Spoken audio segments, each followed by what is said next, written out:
How Black Knight's finale twist up Season 2 revenge arc. Or deliveryman. That means a lot in this post-apocalyptic world where clean air is manufactured and most citizens live in dire conditions.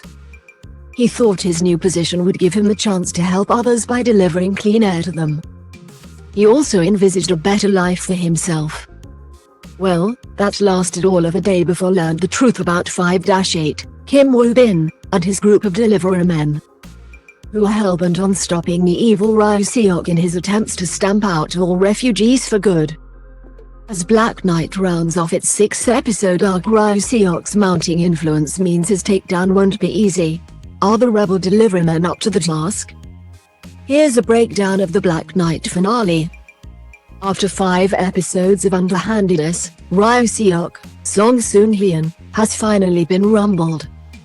Major CLR, Isam, has set up a meeting with the chairman of Cheonmyeong Company, Ryu, Nam Kyung-yup, to inform him of all of Ryu Seok's crimes. His ghastly deeds include the kidnapping of mutant children, or those who could potentially be mutants, and the slow poisoning of the refugees by pumping the air in their districts full of pollutants. Clearly that wasn't working as fast enough because Ryu Seok also committed mass murder when he set off explosions at the refugee districts. Chairman Ryu is shocked to find out that his son has not only committed such crimes but has involved the Cheonmyeong group in things.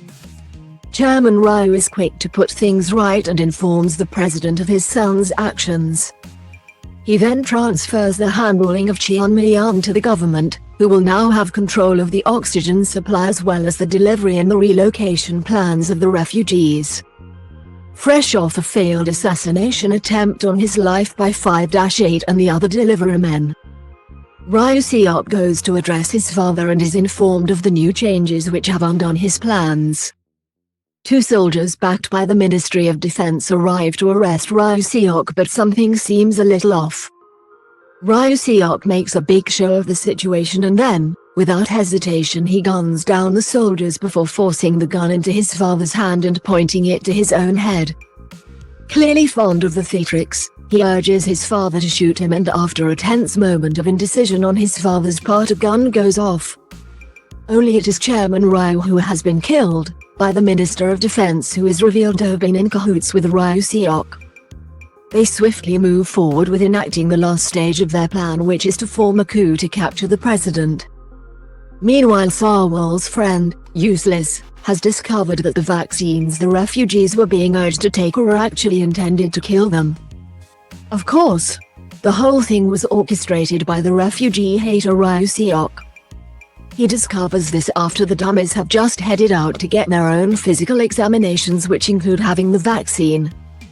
Useless runs down to the physical examination center to warn them while an alert is put out by one of the rogue deliverymen. Useless tries to warn those queuing up to get vaccinated, including the dummies, but his shouts go unheard. 5-8 and Sarwal have come out of hiding to rally in support by creating a distraction with gunshots and explosions, and it works. The crowd disperse. Sarwal makes an attempt to get to Useless, but it is too late.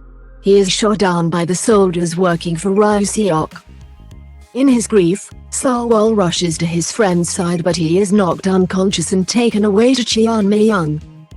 In an ironic twist of fate, Sarwal, a refugee, is the key to healing Ryu Seok from his fatal mysterious illness. Major CLR and deliverymen head to Cheonmyeong to put a stop to Ryu Seok's slow poisoning and overall massacre of the refugees. They blow their way through the core district, which is underground, and shoot their way through as they hunt for Ryu Seok. However, Ryu Seok is far too busy draining the little life from Sarwal as he receives a direct transfusion of his blood. When he is alerted to the intrusion, Ryu Seok has the unconscious Sarwal wheeled out of the operating room as he and his men head to observe the action. In the ambush, the deliverymen catch up with Ryu Seok's right-hand man Mr. O and shoot him dead while the minister holds the president hostage. The major is able to rescue the president and arrests the minister for treason before making the announcement over the tannoy, instructing Ryu Seok's defense team to drop their weapons.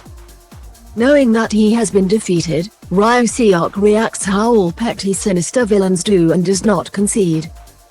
As he puts it to 5-8 who has now caught up with him, "I'm not letting the refugee vermin scum have this." And by this he means a safe place to inhabit with clean air. His actions cause mass panic and the citizens begin scampering to safety. During Ryu-seok's brief villain speech, Sarwal twitches ever so slightly in his comatose state and the QR code on the back of his hand activates the wheelchair he sits on.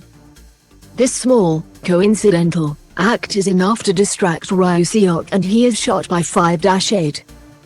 Knowing he is dying, he decides to do it on his own terms and shoots himself in the head. As the residents continued to scramble to the freedom of the surface where the refugees live, 5-8 carries Sarwal to safety while the other deliverymen save the other mutant kid hostages. They manage to make it out, but in an unexpected twist Ryu-seok twitches. The camera lingers long enough on his face to reveal the silver beneath his wounds. Why is that important? Well, because mutants' bones are made of metal. Not much is known about mutant blood, and it's highly possible that their rapid healing and ability to withstand what would be fatal for many could extend to explosions. Who knows? For now, all is right with the world once more. The president announces that they will begin the relocation of refugees to a safe and better place. She also states that the classification system which separated the citizens by refugees, General, Special and Core will be abolished. She then stomped on Ryu-seok's evil legacy further by promising to reform the residential and oxygen supply system so the citizens would be able to live equally, without discrimination. We know Ryu-seok is turning in his grave, or writhing in the rubble of the core district. A time jump reveals that the president has made good on her promises as a much more settled and calmer 5-8 and Sarwal comment on the cleaner air and the clear sky on their oxygen delivery run. However, if Ryu-seok is in fact alive and kicking, we wouldn't count on that last long. You might also like Animal Crossing New Horizons is finally announced on Nintendo Switch. How to watch Amazon Prime on your TV, smartphone and tablet, and enjoy Good Omens online. Nintendo to release 2 new Switch consoles this year.